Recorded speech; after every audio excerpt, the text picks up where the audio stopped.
Just getting back from lunch. So, um, we are glad you're here. And yes, we are recording today's webinar. We'll have to make an assessment whether or not we send it out, but we are usually more transparent than not. So, I'll just say it that way. Well, thank you everybody for being here today. My name is Denise Harlow. I'm CEO of the National Community Action Partnership. And today we want to talk about this next step in the process around the proposed changes to the CSBG annual report. We are at the point in time where the partnership is very close to finalizing our letter that we're going to be submitting to OCS. And as we told you on the last webinar, we've shared in various emails and things like that. This is not a type of process where we're going to have a sign-on letter. And we encourage you, as OCS has encouraged the network, to submit individual comments about concerns, things that are of a challenge, as well as the positives, things that you really like in the proposed changes. And today, I can't say that everything that you're going to see today will end up in the final letter and that everything that ends up in our final letter is on the slide deck today, but we weren't given a lot of time to process all of this while gaining feedback from the network, and the knowledge from the network has been invaluable and has truly informed what you're going to see today. And it's not going to make everybody happy. I know that. So that's why we definitely want you to submit what you think is good and what could be improved upon in those proposed changes. So let's go ahead and get started. I will also note that if you are Spanish speaking, primary language is Spanish, we do have Spanish interpretation available for you. That was requested on our last webinar. We should have thought of it in advance anyway. So thank you for suggesting that. If you don't know how to get there in Zoom, if you go down to your toolbar along the bottom, click on interpretation and click on Spanish, you should be able to hear our interpreter, Regina Blanco, who is providing today's webinar in Spanish. We gave her all the materials in advance because we use a lot of jargon, a lot of acronyms, and a lot of layered content. So she's been great to work with, and we really appreciate her being with us. So today we're going to again start where we always start. Community action changes people's lives, embodies the spirit of hope, improves communities, and makes America a better place to live. We care about the entire community. And we are dedicated to helping people help themselves and each other. And the annual report, again, as we said last time, so I keep pausing in each of the clauses, right? The annual report fits within our promise. It talks about how we work to improve communities. That module 3 or module 4, whatever you want to count it as, that's an important module. We're going to talk about why we're going to elevate that module a bit in our comments. We care about the entire community. We know that they're going to be embedding the OMB required Census Bureau mandated demographic information, but we also know that where people get their income from and the household are important. We want to be able to tell the entire story about the community. So as we go through here today, just keep grounded in the mission, purpose, vision, and values of community action, CSBG. All of this is our foundation. Next slide, please. So today we're going to talk a bit about, again, background and overview. It's a complicated process and we don't get to go through it very often. So we want to make sure we're all on the same page. We're going to review some of the key changes that OCS proposed in alongside kind of our feedback in that scenario. We're going to talk about what our proposed comments are likely going to look like, the key themes that we want to reference and things like that. We're going to review how you, as local agencies, state offices, national partners, state associations, can submit comments yourself. And then we'll talk about some of the next steps because we still have some office hours that are going to be available to the network. If you want to chat, if you want to touch base with us, run something by us, we want to provide you that opportunity. We have 2 dates coming up that we're going to share with you later in the webinar. Next slide, please. So again, the CSBG annual report. Now, sometimes we know there is a burden when it comes to this report. We know I get groans in the room when I talk about the annual report. I get people who come up to me on a regular basis, Denise, this is really a challenge. And we talk about the value of the data that agencies collect. We talk about how agencies use and analyze the data they collect from their programs, their customers, their communities to help make future decisions, to tell their story, to demonstrate the impact. It's critical that data is collected and used and analyzed in critical ways. So the annual report has its own purpose right at the national level. Now, yes, it contributes to the report to Congress, and we are mandated by statute to give a report to Congress. And this report, garbage in, garbage out. And I've talked about casework to Congress in some trainings, right? That caseworker who's entering that data, that report eventually ends up on Congress's desk, right? Casework to Congress, every point along that path. It serves an important purpose at the state level, and we're going to talk today about how some of the framing around reduction of burden, it may not really have a reduction of burden as proposed because your state may still need things, you're still going to be collecting things, and you're going to want to be able to tell your story in a lot of different ways. And then certainly at the local level, the annual report, that process, your data collection, being that key analyzer of that information gives you a view of what your local community action / CSBG story is. And we know CSBG is not a program. CSBG is not a program. CSBG touches the entirety of the organization. It goes to our founding purpose of community action out of the Economic Opportunity Act and the CSBG Act alongside. It all comes to that. Next slide, please. So there are 5 steps to the OMB clearance to review, right? So the agency, meaning the Office of Community Services, federal government, right, our federal partners, design information collection and estimate the burden on the public. That's a technical way of framing. They have to figure out what data they're going to collect and how much time it's going to take you to do it. And they then have to say, is that burden reasonable? So then they say, okay, we're going to publish this proposed collection. In this case, they took the previous annual report, looked at it, analyzed the burden, and said, we're going to make some changes to this. They're going to send it out to the public. And then we have 60 days to reply. And that's what we're in right now. That 60-day window closes June 21st. The clock is ticking, right? After 60 days, the agency gets all those comments, they review it. We understand OCS is listening in real time, and I know that they've registered for today, so welcome our OCS federal colleagues. We're glad you're here. And we know that they are looking at this stuff in real time so they can produce, because there's only a 7-day window, because the next step in the process is once they analyze what we submit as a network, make their changes, they send it to the Office of Management and Budget, OMB. And then we have 30 days to comment. And OCS has given themselves only 7 days in between. So that's not a lot of time. So they're doing stuff as we speak. At least that's my understanding of what they're doing. And then once that 30-day window closes, OMB has 60 days to approve it or instruct OCS to make additional changes or reject it. I will say in our experience, it's likely going to be number 1. So now's the time. This is our bite at the apple. These next 2 weeks, next 10 days, not even, are our bite at the apple. We need you. Next slide, please. And OCS needs you.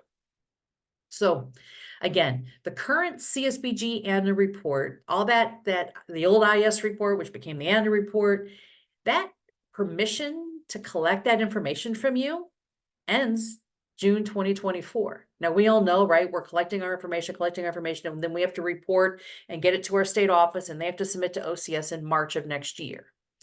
But that's why we're under this gun. This is why we're under this tight time frame. And you'll see here, right, the notice was published back on April 22nd. The clock runs out for the 60-day on the 21st of June. It is scheduled to reopen again on the 28th. And I believe, given a letter we received back from the Office of Community Services, it's this June 30 deadline, which is pushing the trigger for that 30-day. And I apologize for using the word trigger, but that next component. And then you'll see here, right, the anticipated clearance will be sometime during the winter of 2024. Yes, winter is coming. Anyway, February fiscal year 2025, we would either have the option to use our current CSBG annual report or 2.1, because technically they've given us 2 versions to comment on, 2.1 and 3.0. So put that in your back pocket, 2.1 and 3.0, because we're going to circle back to that here in a moment. But for fiscal year 26, starting October 1, 2025, wrapping up September 2026, reporting then would happen, right? That fall into the winter, due March of 2027. we're at the end almost of another 3-year cycle. There's going to be a very short window of time where that new report's going to have any information to feed into whether it's working or not. We're going to have a very short period of time, 3 years from now. That's 3 years from now problem, but we're dealing with today. Sorry to get off track a little bit. Next slide, please. So this is just kind of a graphical representation. They published back in April 22nd. There's the 60-day window. Again, they open it up back up for a 30-day comment, but again, our experience is that OMB often does not make modifications. Doesn't say they can't or won't. I just want to be transparent with where our thinking is. So we've run through these dates as well. So federal fiscal year 2026, the states and the CAPs must use the version 3.0. That's what is proposed by the Office of Community Services. Next slide, please. I see in the chat, yes, we just got spring, winter is coming. Yes, and I've been watching way too many clips of Game of Thrones lately. So what are our comments going to look like? We have been honestly scrambling. We have a national advisory committee made up of local agencies and state associations. CAP Law has partnered with us. ANCERT, the Association for Certified Roma Trainers, is sitting with us. David Bradley has listened in. He's not there as a participant, but he has heard a lot of the conversation.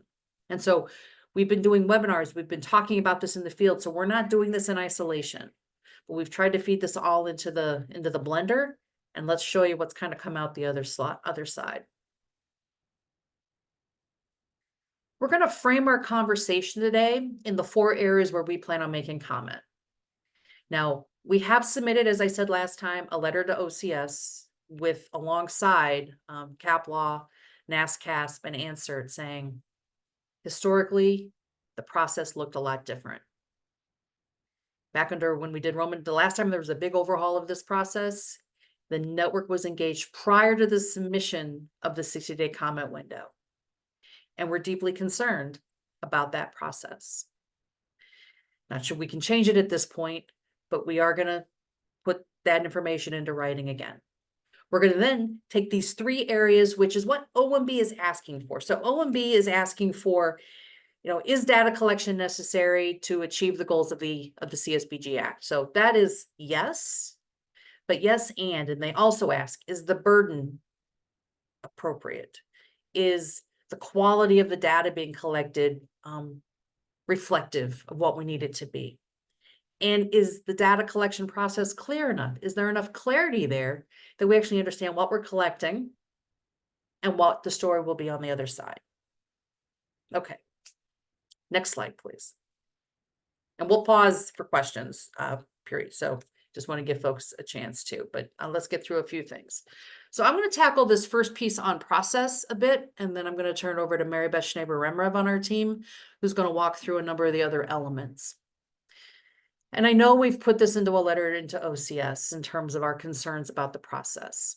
And we understand that OCS sees that they have done some data collection. They have done a number of site visits around the country. We've seen the pictures. It's great to see Dr. Howard and Sharice Johnson on site. We love seeing that.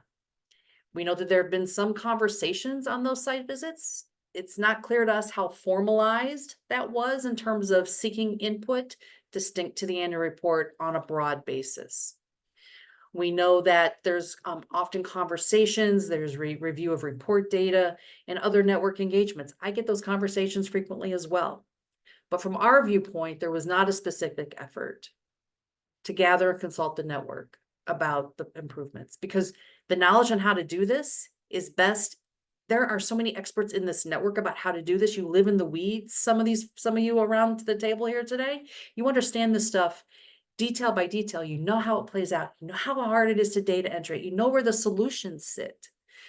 Can't change it right now, but we're going to push that button, and we may frame it this way, and you'll see it here. We're not exactly sure if this is where we're going to land, but they do have the option to clear 2.1 and possibly hold off on 3.0 until they do a deeper dive with the network.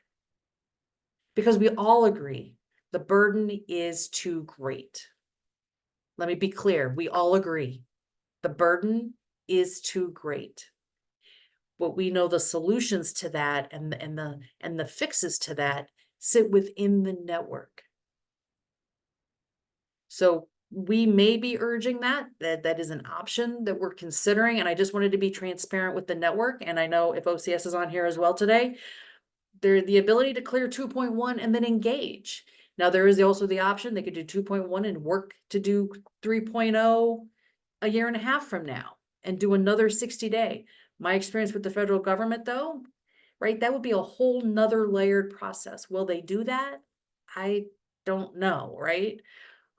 So I just put that out there for your consideration. That is something that you could have in the back of your mind if you thought 2.1, which makes very minor tweaks, brings things into compliance on a certain few areas, but is not that whole cloth piece. And that's also not to say that we couldn't recommend 2.1 with some additional recommended changes that we think are really good that they've proposed in 3.0, but it could get murky really fast and there's not a big window of time for OCS. So those are some of my comments on that. Just so you know where our heads are at, that we're really trying to process this. We're looking at it from all angles. I don't want folks to think that we went in with one particular viewpoint and this is the way it is. We're really trying to give conscious, good thought to all of this. Okay. Next slide, please. And I'm going to turn it over to Mary Beth to dive into some more of the content areas. Thank you. Great. Thanks, Denise. Good afternoon, everyone. I'm Mary Beth Schneeber-Remrev. I'm the Director of Organizational Capacity Building here at the partnership, and we'll walk through some more of our comments that we're going to provide in response primarily to the changes proposed by OCS in version 3.0. So what I'll try to do is highlight what the change is and then detail some of what we're thinking around those changes. I will pick up a point that Denise made that, the partnership is looking at this from the view of 1,000 agencies across the network, and that it's important that everybody take a deep look at these changes and consider how the changes will impact your specific agency, because the impacts are not likely to be the same across the country. So your context, your understanding, your voice in this is really, really critical. And it's critical that OCS hear this directly from you and hear those impacts directly from you. So I want to dive into the burden piece of this that, you heard Denise say it. We all agree that the CSBG annual report creates burden for local agencies. It creates burden for states.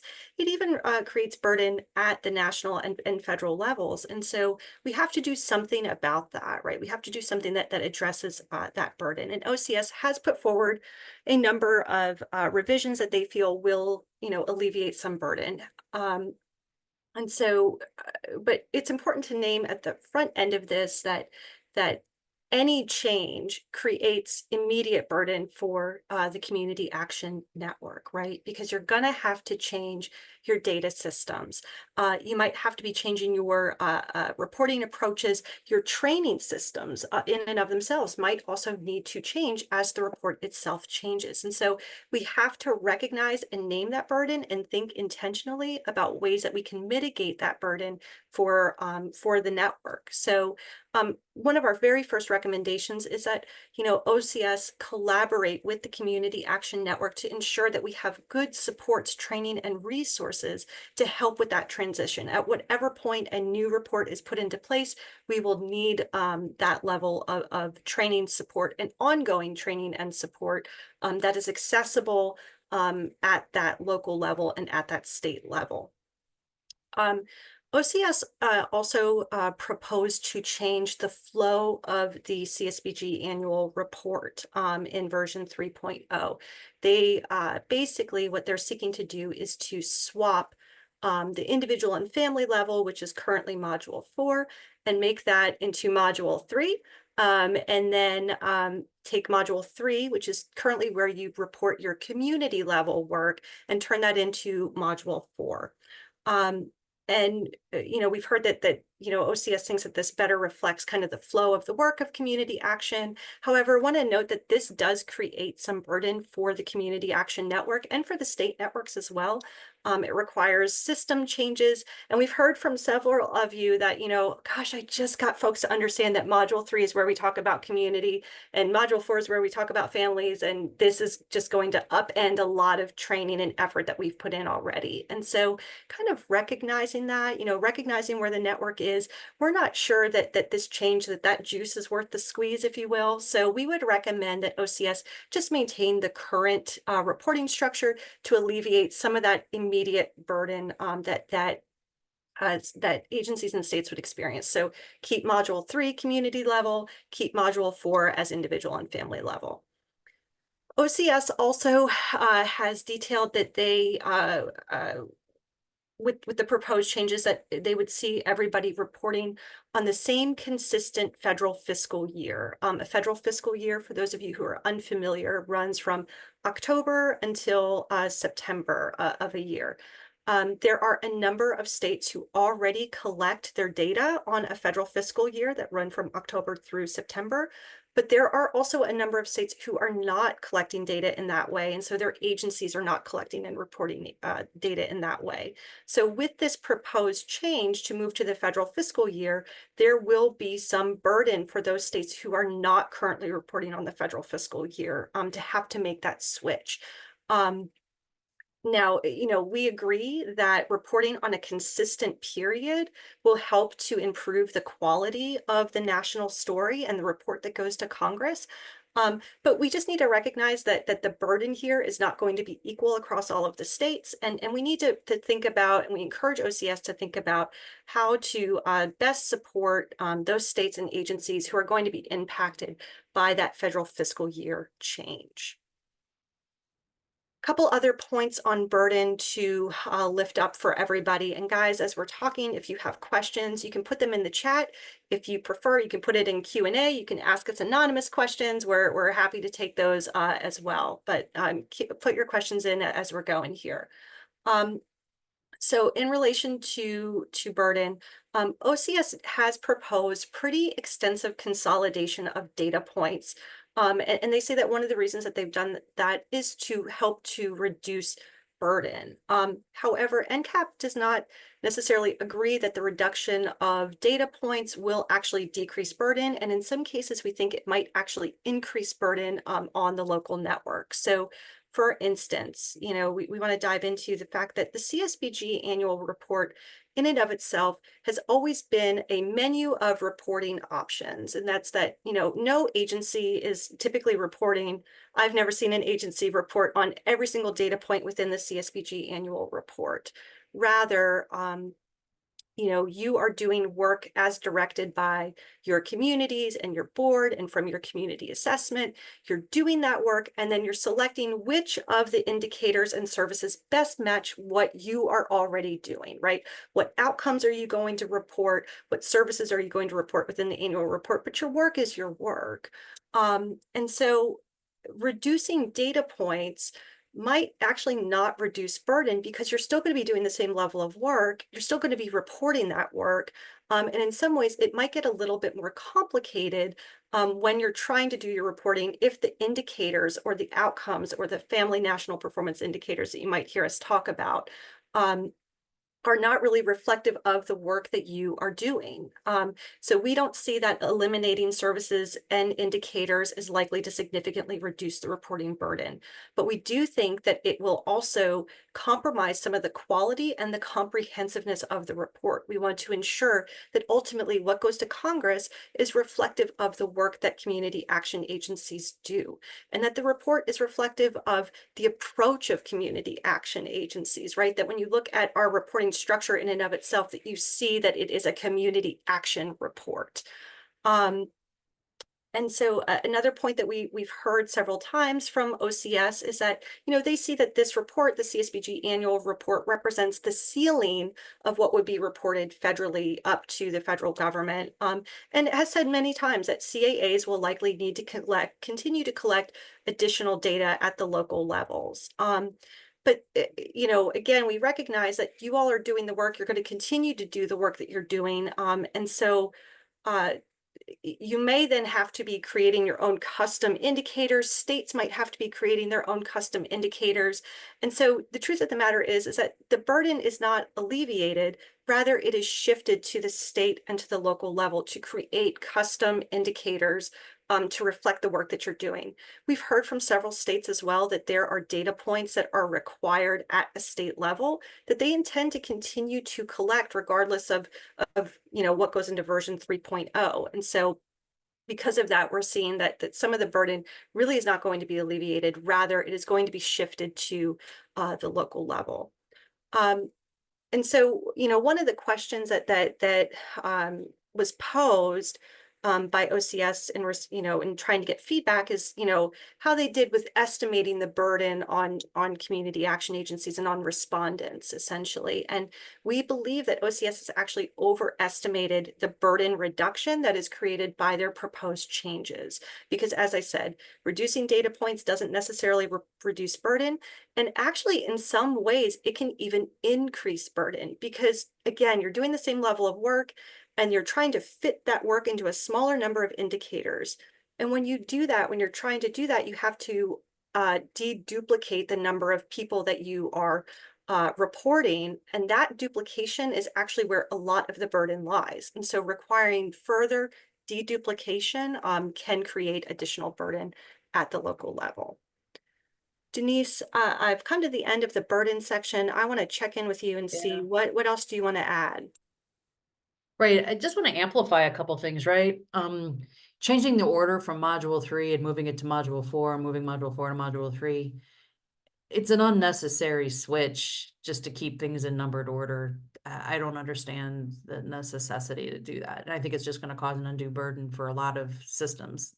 We'll have to figure out a solution if that does come through. You're just want to amplify that. Yes, the annual report acts as a menu. And I know when I've talked about this with groups in the field, people get tripped up. Well, what do you mean I can no longer use my CSBG to do XYZ? No, that's not what we're saying, right? CSBG remains a statutory flexible nature. It maintains that. There's nothing in here that says, nor can there be, it's a statutory issue, it's a legal issue. CSBG is flexible. But you can hear how it's easily tripped up. And we are worried that this potential decrease of supposed burden, eliminating a menu of options, could have unintended consequences later. And some people may think I'm just a doomsayer or whatever. It's a genuine fear that some of us have really talked about, because in conversations with very experienced people, it's easy to get tripped up. What do you mean I can't use my CSBG for case management anymore? That's not what it says. But if you can't report case management, right? It just, what gets measured gets done, yada, yada, yada. But again, stressing the flexibility remains, but the confusion is something that it really worries us. And the Z indicators. We're all about innovation. How do we not report our innovation if not given the opportunity to in an other category? But I'm just gonna, that's something that we feel strongly on all of those issues right there. So that's what I would add, Mary Beth. Yeah, thanks, Denise. Um, and I'm actually going to pick up a couple of those points when we get into the next question, which revolves around quality. And we're going to kind of continue this conversation about that consolidation of data points that, you know, so we're seeing that it doesn't really reduce burden, but we are greatly concerned that it could compromise report quality and some of the flexibility that you just heard Denise speaking to. So one of the changes that was proposed in version 3.0 is that OCS essentially took out the domain where you could report the services that support multiple domains is what it's called, but really it's those cross-cutting services, y'all. Case management, eligibility determinations, referrals, legal assistance, immigration services, right? Those kind of core holistic services that we provide to families. And so with the removal of that domain, a couple of services were moved into other areas, but some services were simply eliminated from the report. And so we have some concerns about that because we know that community action agencies, that it is part of our approach to offer integrated holistic services that completely serve people and families, right? And so this gets back into that idea of we want to ensure that our report is reflective of the community action approach. And so we think it's important that OCS incorporate those holistic cross-cutting services somewhere within version 3.0. And I want to say too that this goes back to aligning to our statutory purpose, because we were never created as simply a service provider. There's always been a recognition that community action agencies are graders and supporters of making the systems that exist work better for people. A lot of times we sit at the nexus of multiple systems and try to help people navigate those systems, right? So we might be doing eligibility determinations for a number of programs all at once. We're doing referrals to help people better connect to the services that exist. And this goes back to exactly our purpose as a community action agency. And we want to make sure that the report gives us the ability to tell that story and reflect that. Another change that we noticed in the annual report is that, we have traditionally kind of framed our work as services are the outputs, the things that we do to create change, right? But they are not in and of themselves changes that happen to people. That's a change in status, that's an outcome, right? And so in the Family National Performance Indicators, those are FNPIs, whatever you may call them. Sometimes you just hear them called NPIs. Those are really outcomes. And that is how we have always kind of thought about our work. We do great work in outputs, and we think it's important to capture that. And we think it's important to differentiate them from outcomes or changes in status that happen as a result of the services we provide. So in the proposed changes from OCS, a number of you have noted that those Family National Performance Indicators include a mixture of outputs and outcomes. And there's been some concern raised about the confusion that might create. We're not saying we shouldn't report outputs. We absolutely will and can continue to in services. We would just like to continue to see that that outcomes, the FNPIs are reflective of just outcomes, and that services are reflective of the outputs. And this will respect our results orientation that has been embedded in community action for a long, long, long time. Okay. Also then, OCS did eliminate or streamline or consolidate a number of both outcomes and services that we think are critical to the community action story. And we've heard from all of you are critical to your stories as well. This is an area that I would really encourage agencies to do some deep diving. Think about how you would report the services and the outcomes that you offer already and the proposed changes to understand how they might impact you, because this is going to impact everybody a little bit differently. But broadly at the national level, we want to encourage that OCS put back in a number of the eliminated FNPIs or Family National Performance Indicators and services, particularly those that were related to employment. We've heard a lot of conversation about the employment indicators and services being removed. Also education, asset building, also those family outcomes and supports, those things that we're doing to like help parents improve their home environments, some of our fatherhood programs. Folks are not seeing a good way to be able to report that in the new report. So we're going to suggest that those things come back into the report. We'll have some specific proposed changes to OCS to ensure that it is reflective of the work that CAAs do. And then this is where Denise was going with the Z indicators. Z indicators allow agencies to basically say, I'm doing work that isn't reflected in any of these existing outcomes, and be able to detail those and report them up to their states. States can use that data that can be used to create statewide kind of a statewide story, and it can be used at the national level too to help inform the next update of the annual report to make sure it is reflective of the work CAAs are doing. And we think it just is another way to ensure that the report reflects the flexibility and the unique outcomes of community action agencies.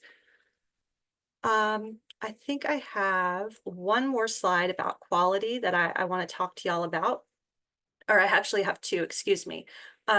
So OCS also in the proposed changes proposes to remove some data points within the all characteristics report, which help us understand the people and households that we're serving in our programs. One of the changes was the removal of a reporting of household income source.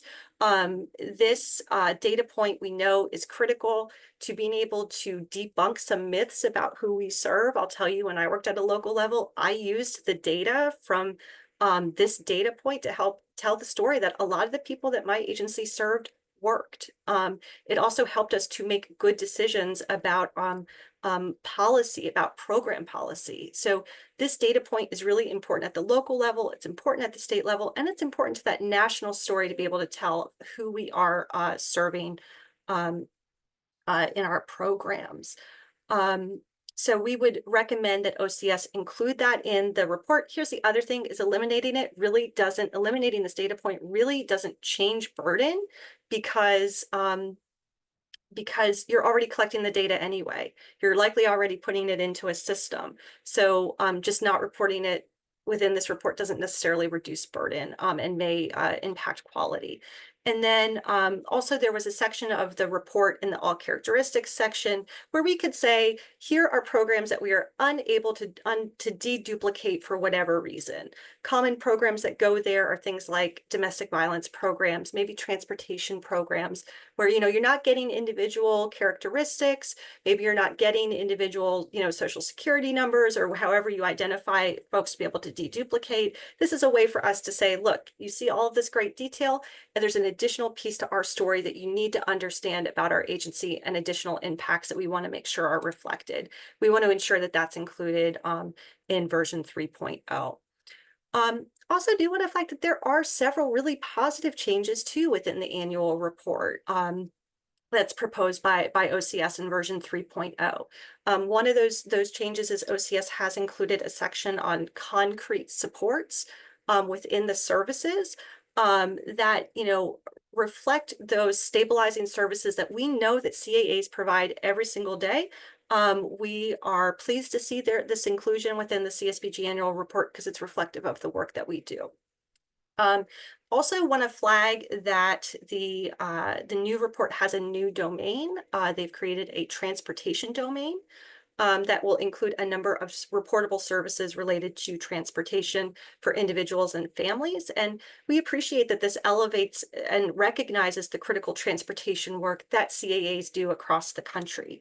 But do want to flag a nuance here that while this is fabulous to see this elevated, the full impact of our transportation services are likely still not going to be reportable in this report as proposed, because for those of you who run broad-based transportation systems, you likely know when folks get on the bus, you don't ask them their social security number or other unique identifier. So you're usually not able to deduplicate the number of people served to be able to report them within the specific services within the annual report. So there's that piece of it. And then there is some existing guidance out there that for the community level transformation or the community level work module, that you can only report that if it's a new community action effort. So if you've been running a transportation system for the last 10 years, you're still not able to say that you're running that system and putting in all that important work that you're doing within the report. And so I just want to note that yes, this is a positive step in the right direction, and we have some room to grow here to be able to actually reflect the full impact of CAAs in the transportation space. Okay, Denise, I've talked a whole lot. What you seeing? What you thinking? There's a lot here to cover, right? And the annual report is a lot, and we have a lot of thoughts, obviously. Yeah, that transportation stuff really does kind of keep me up, because when we talk about the millions of people that community action serves, and we know that's just one piece of the data story, right? We know we're missing so many people in that count. Because it's not just about giving people bus passes or giving them a card that they can swipe with 10 rides on it. CAP agencies are running some of the largest transportation systems geographically wise in the country. We're providing those rides. We have fixed routes, we have on-demand routes, we got all sorts of stuff in this network. So there's an opportunity by adding a transportation domain that isn't fully lived into in a way that perhaps amplifies the impact. And I just want to note in the chat, and there were several shout outs to also the issue about the data system issue, right? The burden isn't eliminated through this when you still have to use 3, 4, 5 plus data systems because funders require it. And there's nothing, I mean, you know, all those data system people will promise you the world that they can make it all connect in the back end and it doesn't work, right?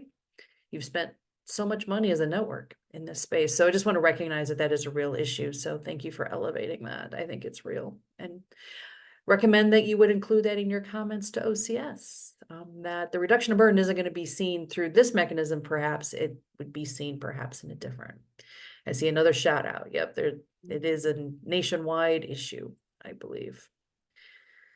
I think that's, oh, and are we coming back to community later as Yes, we well? are. Yep, we're Okay, going I'll right save that there. comment for then, so. I do want to flag, Denise, I see this Q&A that folks are feeling like the questions that are posed in the Federal Register may not directly tie to some of the concerns of the network. And so Terry put in the chat a little while ago about our comments framing tool.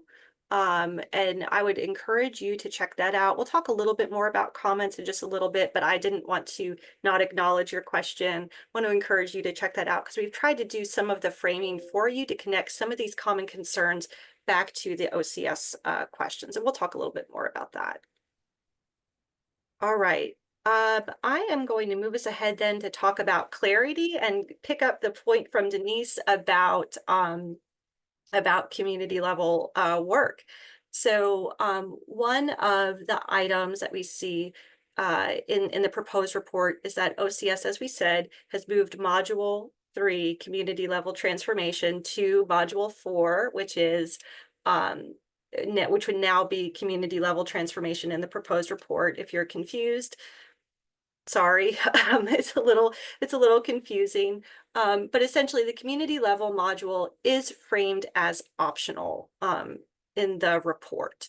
And we have some concerns about that framing because the reality is that CAAs are only reporting on the services and outcomes that tie to the work that they are doing as directed by their community assessment, which is what the CSBG Act says that you should be doing, right? So module 4 or 3, the community level work, is not any less optional than any other section of the report, right? It's based ultimately on what your community says you need to be doing through your community assessment and the decision of your board.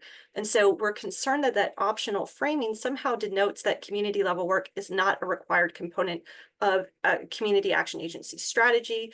And that, again, does not tie back to our statutory purpose. We have a purpose that says that we don't just provide individual services, but that we also work upstream to create change at a broader community and systems level. That work is essential to the story of community action. We're concerned about that framing both within the network and, more broadly, that somehow that community level work isn't a piece of our strategy more broadly. So we want to see OCS remove that framing of optional from the community level work.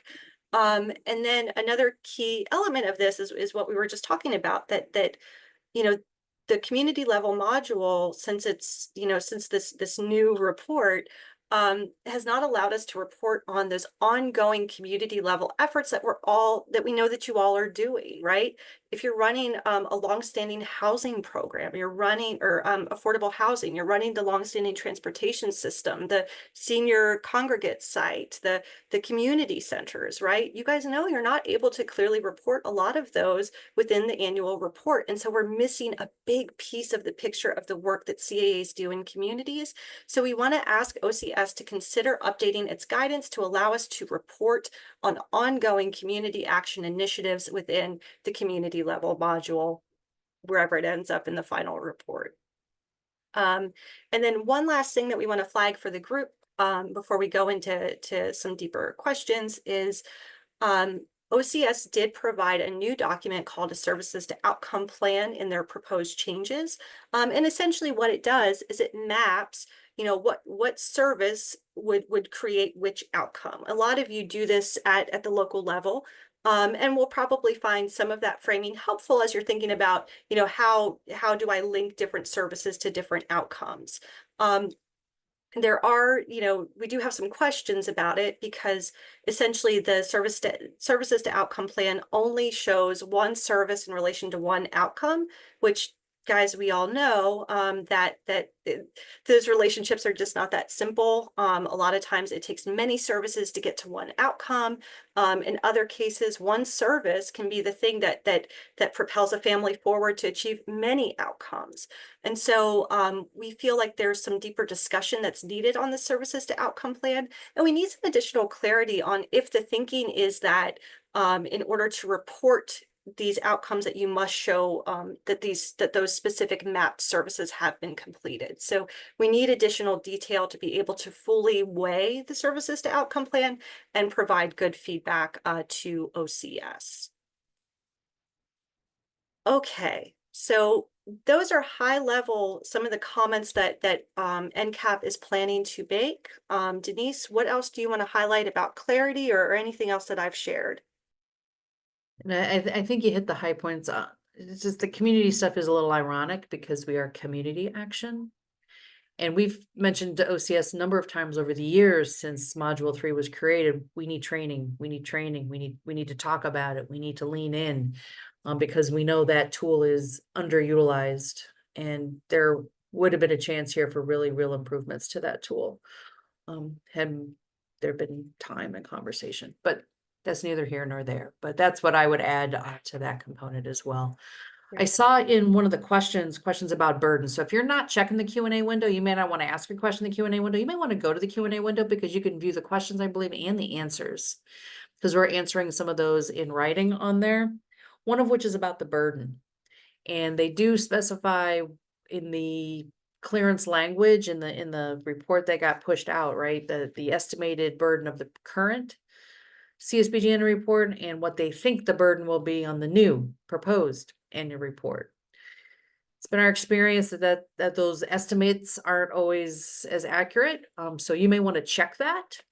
That could be something that you could weigh against, in, for, or against, or does it really reflect? Does it not reflect? Because we know when we did our survey with the network, and we had about 50 folks to respond. So it's not a huge number, but and it was all over the map, but there were folks who spend, 500 to 600 hours over the course of a year. And we get that the burden is real. Burden is real. Denise, that survey too, folks were not clear, there was a lot of, I don't know, when responding to how much time they thought it would take for the new proposed changes, right? And I think that this goes to the larger point that a lot of agencies have not had time to sufficiently weigh how these changes might impact their local, approaches, which I think is just important to highlight. Question in the chat: how does OCS specifically use the data from the reports, right? So there is a report produced. They are a bit behind. I believe that they are preparing to release possibly some additional reports. And then a congressional report is also developed and sent to Congress. That report does not include everything that's in the CSBG annual report. It includes a subset of that information. So it is utilized. They have been behind in recent years, but they are working to catch up. Mary Beth, would you add something to that? I might just add that there have also been then at the national level, there's been the creation of some national fact sheets. In addition to like the formal report that goes to Congress, there's been some national fact sheets and state fact sheets that we have heard are tremendously useful to states and local agencies in advocating for their programs. OCS is also working on a performance management website where they're intending to be able to display a lot of the data that we collect in the annual report to, again, kind of highlight the story of community action more broadly. So that data will be used in a number of different ways. There was also a question submitted, and I thank you, Ryan, for answering it live inside the Q&A about what if we have concerns about this that aren't in any of those 3 or 4 buckets that OMB is looking for? I mean, we'd say, not to add a kitchen sink category, but are there ways to frame up your comments that in some way connect to those buckets, but in other category? Please share your concerns. Mary Beth, what would you add to that? I'm not looking directly at it, but I also think that there's a question 6 that asks kind of about like other feedback or other recommendations. So if you're not feeling like your comment clearly aligns with one of the other 5 questions, I'm pretty sure it's question 6, and somebody can fact check me here. You could include it there, and would just encourage you to look at, some of those other frames around burden, around quality, that you might be able to still highlight within that response. Oh, yes, and Ryan, thank you. There is a question that reads, what, if any, additions, revisions, or modification to the information collection would you suggest? So you could include your comments there. It's good that they provided the kitchen sink question. That's good. Appreciate it. Question 6.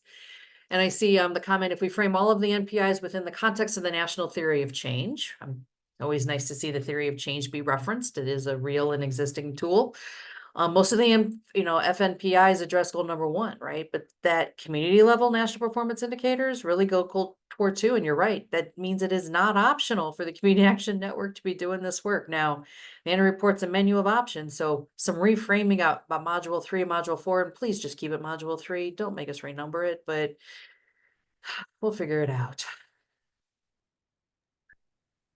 I see another comment coming in, other burden is state agencies not sharing or making it difficult to get client data that we have to load into their systems. So yeah, I mean that's a challenge, right? A lot of funders require that you use their system, and their system may not make it easy for you to retrieve that data and use it in a way that is meaningful, timely, relevant in your local agency.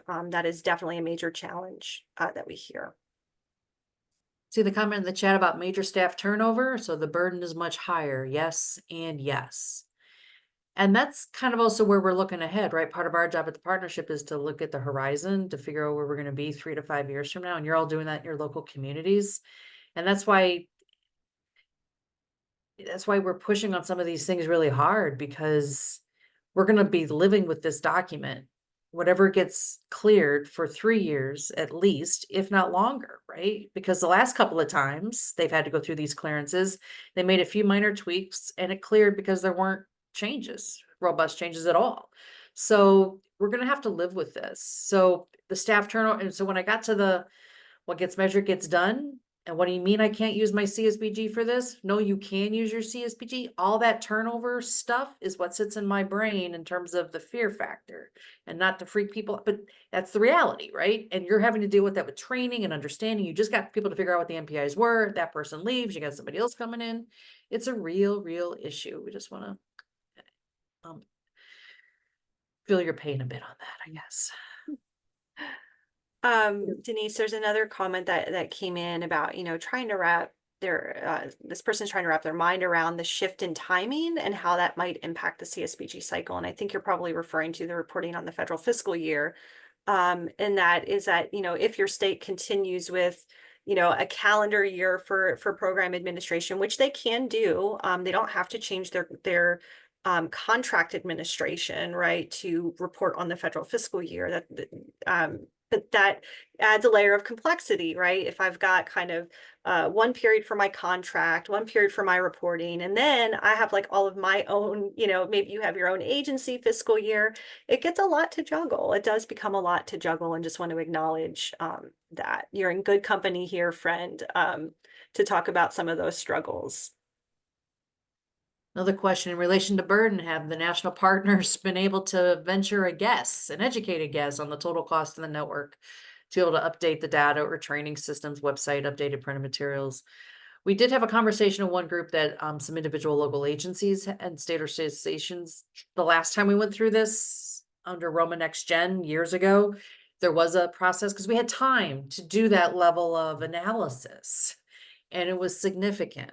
And this time is not insignificant. This is going to be significant. And one of our recommendations really is to make sure that you invest OCS in the necessary needs of this network to get them where they need, help them get to be where they need to be. This isn't just you flip a button. Switching 3 and 4 isn't just you flip a button.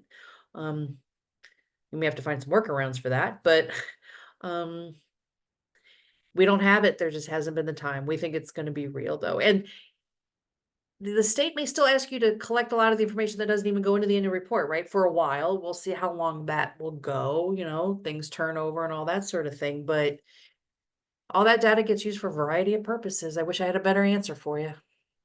I would say if you have an individual contract with, if you're contracting for your data system, you could ask, what do you think it would cost for us to update this system specifically? And you could include that in your comments to OCS, about what that will actually cost. I think that kind of concrete information, I'm sure OCS will appreciate that type of concrete information, as they're considering comments.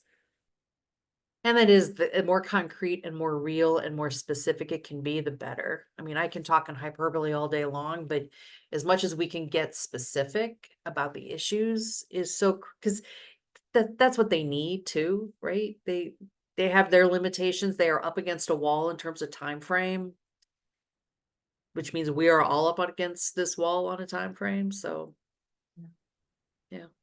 Denise, speaking of time frame, we're coming up on the top of the hour. Do we want to talk a little bit about what to do with submitting comments and how we can help? Yeah, we would encourage all the CAPs and the associations and the state CSBG offices, national partners to submit comments to OCS. You do it through info collection at acf.hhs.gov. Make sure you put this proposed information collection, yada, yada, into your subject line and title your document. It doesn't have to be a fancy memo, doesn't have to be 15 pages. Ours might be, but it doesn't need to be. You can do something short, concise, to the point, what you think your thoughts are. Keep it concise. You don't have to answer all the questions. It doesn't have to be fancy. Next slide, please. And we put this in the chat a few times. This framing tool isn't meant to give you a plug and play. Please, because if you plug and play, oh, we've already answered this. So we thought about giving you a STEM statement, the opening statement to a paragraph, but as soon as you do that, the tools, or if they're using any bots or AI to clear the initial batch to form, it'll all get kicked out. And even people, right? Individual people who read them may say, oh, they're just saying the same thing, they copy paste. So please don't copy paste, but it is there to help you. Next slide, please. We will have office hours this Friday. You'll see the hour 1 o'clock Eastern to 10 a.m. Pacific, and on Tuesday, the 18th. Our comments will likely go in before the Tuesday date. Will go in before the Tuesday date. OCS is really urging people to submit as soon as possible. I have a hard time with that because we were given 60 days, but I am very conscious that they are doing this also in real time. So is what it is. Is what it is. A question coming in from Maine about Empower, for those of us using Empower, and since we all need to make a change, they're going to either split the cost or will they do it as a business process change? I might be with somebody later today who might be able to, well, any of the data system people, right, they're going to have these contracts writ large. I can't speak for, and wouldn't speak for any of them. But I you know what it's like to try to contract with software people and companies. It's a challenge, and each agency is different a bit, but I don't know. Mary Beth, I saw you unmute on that. Yeah. I'm sorry, Denise, I was moving on to the next question. So That's okay. the concerns are primarily the same. So are you saying this will cause them to be deleted? So we are, OCS has made it clear that they intend to read all comments and consider all comments. But essentially, whenever you respond in a data collection process like this, you're looking for common themes, and you're going to be consolidating and responding in that way, right? So if there's 10 different comments that essentially say the same thing, you're responding in the same way, right? But here's the thing, is that the context of why these things are challenging is why we really need you to submit all of your individual comments, because how these changes impact your agency are different than they impact another agency. And that's the nuance that OCS needs to understand and make good decisions about how to best navigate and manage the report to ensure it reflects what we need it to reflect. Nobody's comments are being deleted. Right. And I know we participated in a lot of the listening sessions at OCS. and we didn't complete the survey in real time there because we wanted time, and we know people did, and we're very, very appreciative of that, because that also gave us insight to how people in the network were thinking. Those of you who unmuted and were able and spoke your concerns into the room. But yeah, they won't delete them. But you want them to be, you want your personalized concerns in there. Yeah, and your perspective on how how these changes may impact CSBG in the long term. Yeah. The turnover is real at local, state, and federal levels. What gets measured gets done. The menu of options, and when you look at the report, it can be overwhelming. Oh my goodness, we don't do all of this. You don't have everything in there is what you only report on what you do. You don't have to you're not making stuff up. And when that menu gets shortened, it really has us concerned for the long term. So just looking at the chat, yeah. We hope so too, Jim, that OCS has heard the challenges. I'm not sure if they were on. I know they registered for today. I'm not sure if I saw them in the participant list, but I hope they were. I hope they heard, and they'll be seeing our comments, and I hope they see yours, network. But any other questions come in? Oh, another one and what gets measured gets talked about. Exactly. If we don't report that, 50% of our customers report earned income through working in a job, the narrative may be they don't work.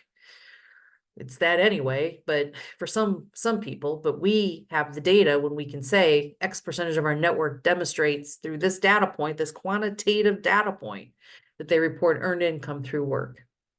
And then EITC and VITA, those are critical high impact services. Case management is real in terms of how families can navigate a complex system of programs and services to help strengthen their lives. So,